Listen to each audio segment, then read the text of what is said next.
Kayo ba ay gutom? Kayo ba ay pagod? Makinig kayo sa kwento ng sikmurang kumakalam. Malupitin! Parating na!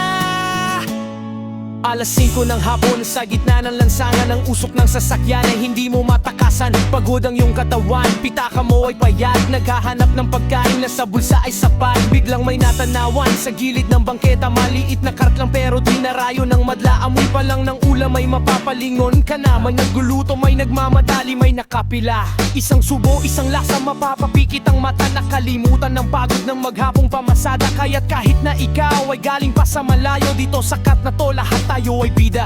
Tano?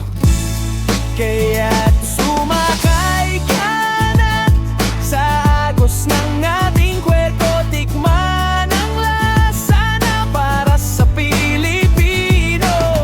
Dito sa Malupitin, hindi ka mabibitin. Masarap na, mura pa, halika na't kainin. Malupit ang lasa,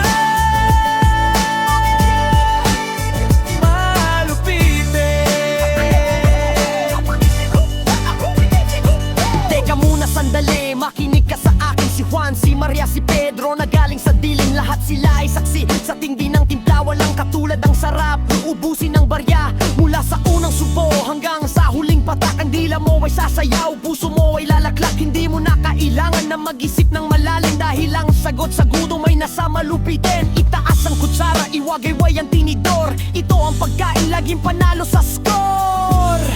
Kaya